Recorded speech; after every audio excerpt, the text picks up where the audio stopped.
Hello everyone, myself Satish Kalda welcomes all of you in my channel Ultimate Science by Satish Kalda। अब हम topic पढ़ने जा रहे हैं आधुनिक आवर्त सारणी की प्रवृत्ति। इस आधुनिक आवर्त सारणी की प्रवृत्ति का मतलब क्या है? हम आधुनिक आवर्त सारणी में कुछ गुणों के बारे में स्टडी करेंगे, जैसे संयोजी इलेक्ट्रॉन, संयोजकता, परमाणु त्रिज्या, धात्विक गुण, अधात्विक गुण। और इन गुणों में जब हम किसी आधुनिक आवर्त सारणी में किसी भी समूह में ऊपर से नीचे जाते हैं या किसी भी आवर्त में बाएं से दाएं जाते हैं, तो इन गुणों में क्या क्या परिवर्तन आता है, क्या ये बढ़ते हैं, क्या ये घटते हैं, इन सब चीज़ों के बारे में। तो इसको स्टडी करने से पहले मैं आपको एक आधुनिक आवर्त सारणी का एक छोटा सा हिस्सा करवाने जा रहा हूं। आप हिस्से को ध्यान से देखिएगा।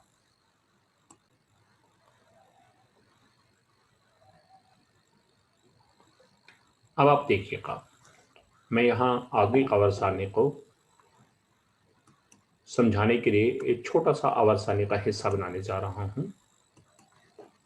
देखिए, सबसे पहला मैंने यहाँ लिखा लिथियम एलाइड, अगला था त्रिज्या Be बेरिलियम, फिर बोरॉन, फिर carbon, nitrogen, oxygen, fluorine, neon.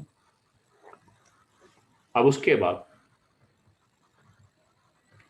Lithium के नीचे मैंने यहाँ लिख दिया सोडियम, बेरिलियम के नीचे मैग्नीशियम, बोरॉन के नीचे एल्यूमिनियम, कार्बन के नीचे सिलिकॉन, नाइट्रोजन के नीचे फास्फोरस, ऑक्सीजन के नीचे सल्फर, फ्लोरीन के नीचे क्लोरीन, नियोन के नीचे आर्गन। ऐसे ही अब हमने यहाँ सोडियम के नीचे है पोटाशियम और Mg के नीचे कैल्शियम। ये मैं आधुनिक आवर्त सारणी का एक छोटा सा हिस्सा बताने जा रहा हूं। सबसे पहला कॉलम है परमाणु संख्या। हम जानते हैं लिथियम की परमाणु संख्या 3 है, बेरिलियम की 4, बोरॉन की 5, carbon 6, nitrogen 7, oxygen 8, fluorine 9, neon 10।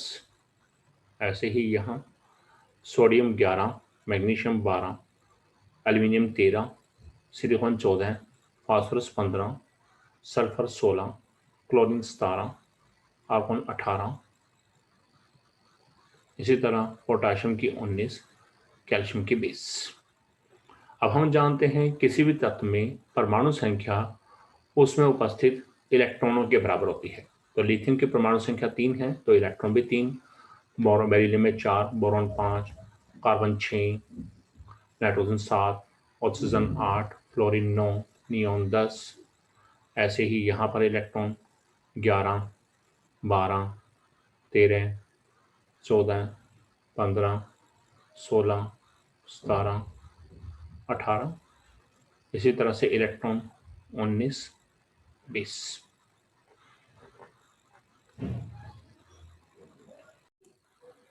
अब बात कर रहे हैं आधुनिक आवर्त सारणी की प्रवृत्ति में सबसे पहला पॉइंट संयोजी इलेक्ट्रॉन और संयोजकता।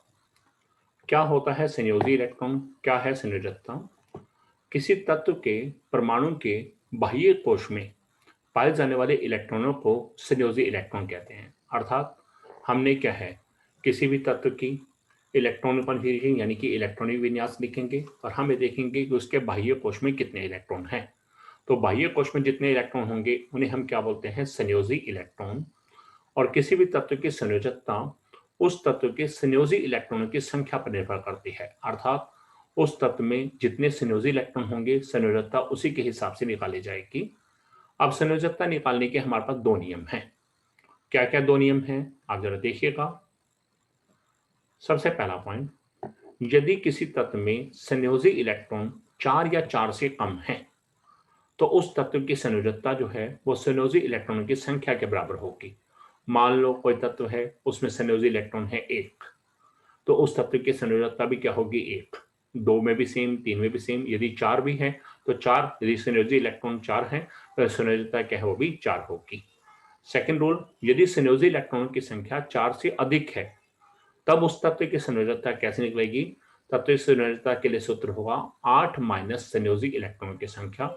तो उस समय हम 8 में से संयोजी इलेक्ट्रॉनों को माइनस कर देंगे, घटा देंगे, तो जो आंसर आएगा वो होगा उस तत्व की संयोजकता।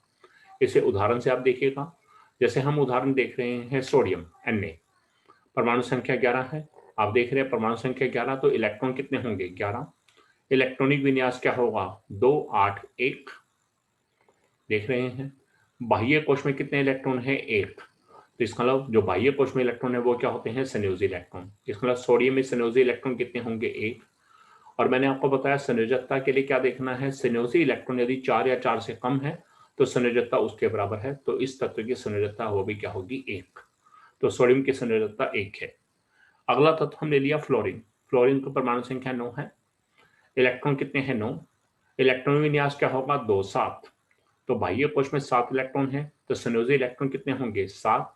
और संयोजकता क्या होगी? आप देख रहे हैं संयोजी इलेक्ट्रॉन 4 से अधिक है, तो संयोजकता कैसे होगी? 8 माइनस संयोजी इलेक्ट्रॉन की संख्या, तो 8 में से 7 घटाएंगे 1।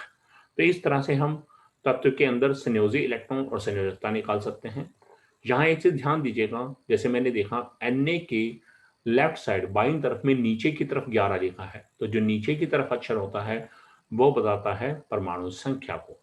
ऐसे ही फ्लोरीन के लेफ्ट साइड में नीचे है, तो इसका मतलब क्या है? फ्लोरीन की परमाणु संख्या कितनी है? 9। अब अगर देखिएगा आप, हमने यहाँ पर दिखा रहे हैं, जैसे पहला lithium, beryllium, boron, carbon, nitrogen, oxygen, fluorine, neon. Lithium के नीचे उस समूह में सोडियम, पोटाशियम, बेरिलियम के नीचे मैग्नीशियम, कैल्शियम, बोरोन के नीचे एल्यूमिनियम, कार्बन, सिलिकॉन, नाइट्रोजन के नीचे फास्फोरस, ऑक्सीजन के नीचे सल्फर, फ्लोरीन के नीचे क्लोरीन, नियोन के नीचे आर्गन। और आपको बताया था परमाणु संख्या 3 4 5 6 7 8 9 10, और ऐसे सोडियम से आर्गन तक जाते हैं 11 से 18, पोटाशियम कैल्शियम 20। अब हम देखते हैं, सबसे पहले हम इनका लिखेंगे इलेक्ट्रॉनिक विन्यास। आप देखिएगा इलेक्ट्रॉनिक विन्यास। लिथियम की परमाणु संख्या 3 है। इलेक्ट्रॉन परमाणु संख्या के बराबर है, इसका मतलब इलेक्ट्रॉन कितने हो गए? वो भी 3 आ गए। ये ई लिखा है इलेक्ट्रॉन, तो इलेक्ट्रॉनिक विन्यास क्या होगा? 2 1। यहाँ क्या होगा? 2 2। यहाँ क्या होगा? 2 3। यहाँ क्या होगा? 2 4। यहाँ क्या होगा? 2 5। यहाँ क्या होगा? 2 6। यहाँ क्या होगा? 2 7, 2 8। ऐसे ही यहाँ इलेक्ट्रॉनिक विन्यास देखें, 2 8 1, 2 8 2, 2 8 3, 2 8 4, 2 8 5, 2 8 6, 2 8 7, 2 8 8। यहाँ इलेक्ट्रॉन विन्यास क्या है? 2 8 8 1, 2 8 8 2।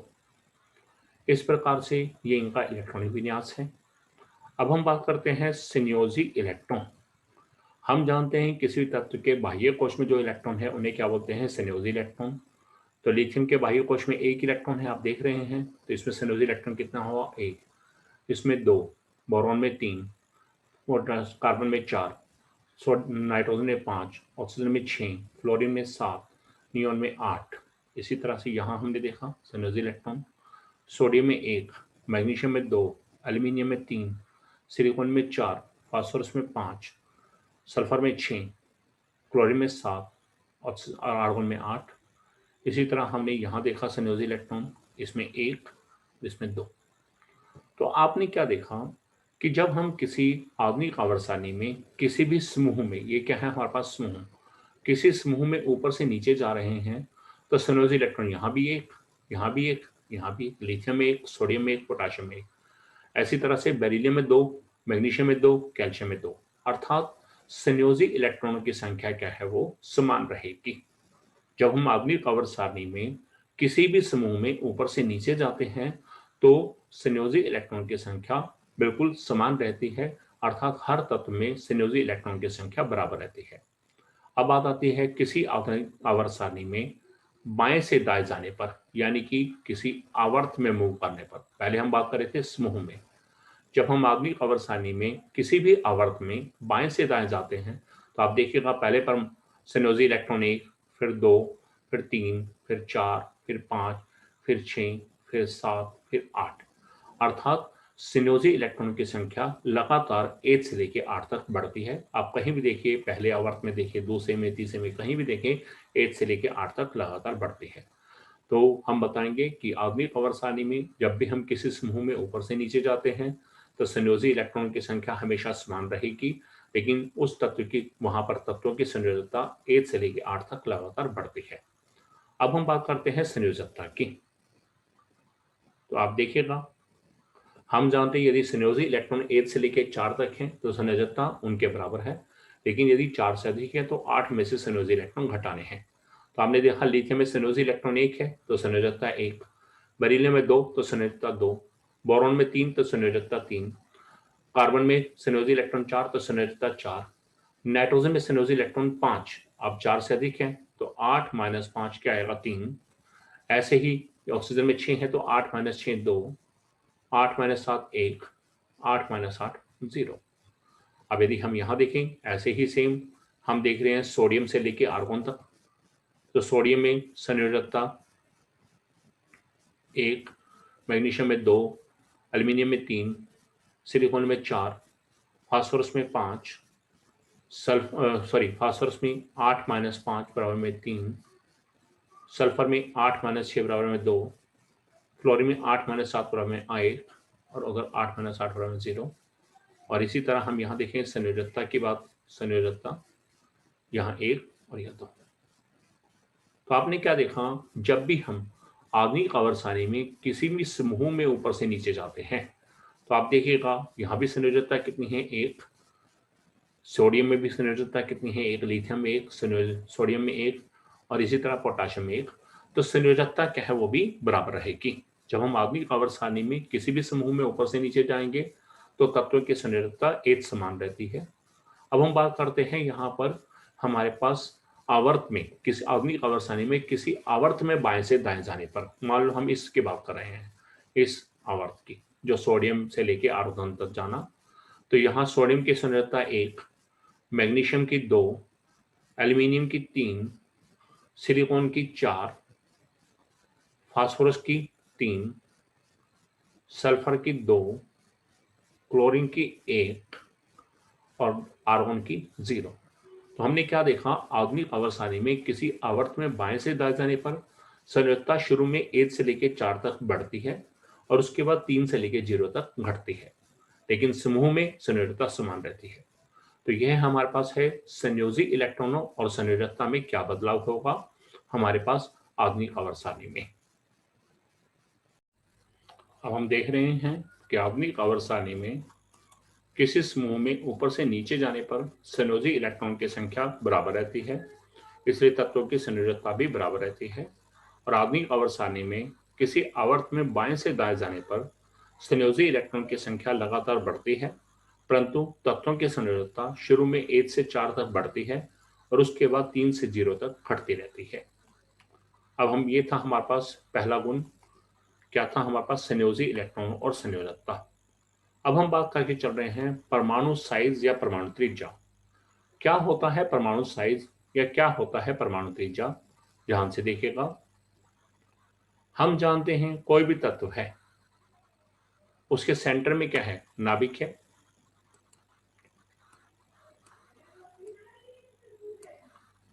क्या है हमारे पास, सेंटर में नाभिक है और उसके चारों तरफ क्या है, कोश हैं। मान लो कोई तत्व है उसमें कुल 2 कोश हैं, पहले कोश का नाम हमने के कोश, दूसरे का नाम एल कोश।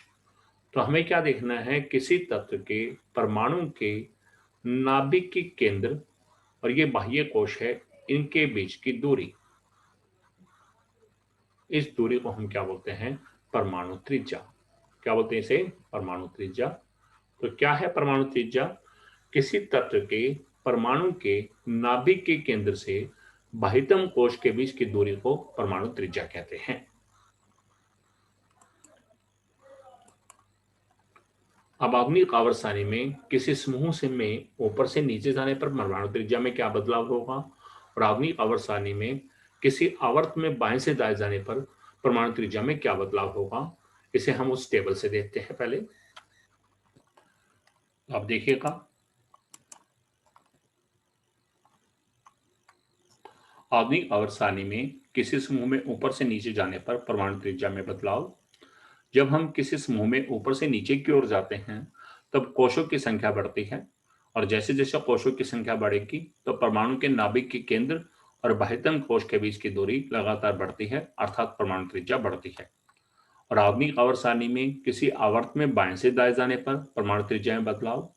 जब किसी आवर्त में बाएं से दाएं जाते हैं तब कोशों की संख्या समान रहती है, परंतु प्रोटॉनों की संख्या बढ़ने से नाभिकीय आवेश बढ़ता है, जिस कारण परमाणु के नाभिकीय केंद्र और बाह्यतम कोश में पाए जाने वाले इलेक्ट्रॉनों में आकर्षण बल बढ़ता है और उनके बीच की दूरी कम हो जाती है, अर्थात परमाणु त्रिज्या घटती है। यह हमारे पास था दूसरा गुण, परमाणु त्रिज्या। हम बात कर रहे हैं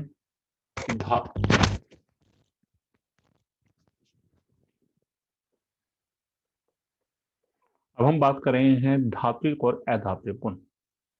क्या होता है धात्विक गुण, क्या होता है अधात्विक गुण? हम जानते हैं कि जो धातुएं हैं उनके अंदर इलेक्ट्रॉन त्याग करने की प्रवृत्ति पाई जाती है और अधातु में इलेक्ट्रॉन ग्रहण करने की प्रवृत्ति पाई जाती है। तो जब भी कोई धातु इलेक्ट्रॉन का त्याग करेगी तो वह धनायन बनाएगी और अधातु इलेक्ट्रॉनों का ग्रहण करके ऋणायन बनाती है। तो देखिएगा धात्विक अधात्विक गुण। हम जानते हैं धातुओं में इलेक्ट्रॉन त्याग करने की प्रवृत्ति पाई जाती है और वे धनायन बनाती हैं।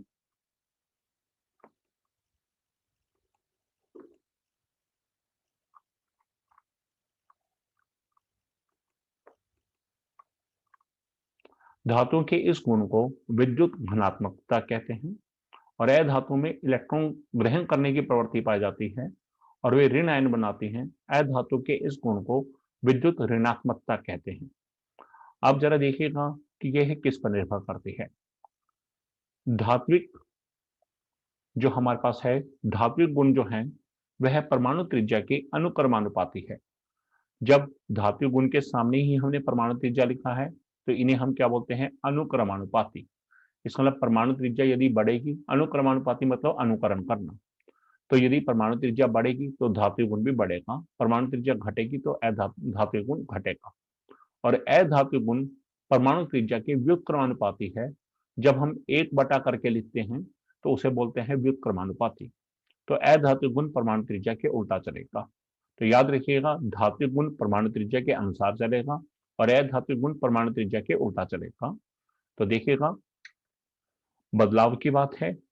हम जानते हैं जब भी हम आधुनिक आवर्त सारणी में किसी समूह में ऊपर से नीचे जाएंगे तो उस समय परमाणु त्रिज्या क्या है, बढ़ती है। तो धात्विक गुण क्या है, वह भी समूह में ऊपर से नीचे जाने पर बढ़ेगा। और आवर्त में जाते हैं तो परमाणु त्रिज्या घटती है, तो धात्विक गुण भी बाएं से दाएं जाने पर, किसी आवर्त में बाएं से दाएं जाने पर घटेगा। अधात्विक गुण में बदलाव, हम जानते हैं किसी समूह में ऊपर से नीचे जाने पर परमाणु त्रिज्या घटती है, तो अधात्विक गुण क्या है, व्युत्क्रमानुपाती है परमाणु त्रिज्या का, यानी कि उसका उल्टा चलना है, तो यह घटेगा। और किसी आवर्त में से बाएं से दाएं जाने पर हम जानते हैं परमाणु त्रिज्या घटती है, तो अधात्विक गुण उल्टा चलेगा, यानी कि अधात्विक गुण आवर्त में बाएं से दाएं जाने पर बढ़ेगा। अब है यहाँ हमारे पास ये मेन टॉपिक कंप्लीट। कुछ अन्य महत्वपूर्ण तथ्य। आवर्त सारणी के मध्य में उपधातु या अर्धधातुएं पाई जाती हैं।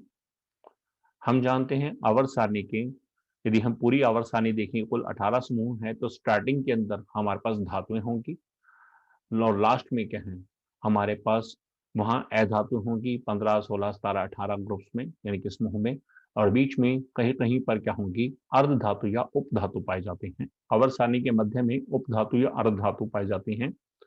अब उपधातु या अर्धधातु नाम से पता चल रहा है कि इनमें कुछ गुण धातुओं के और कुछ गुण अधातुओं के होते हैं, उदाहरण जर्मेनियम।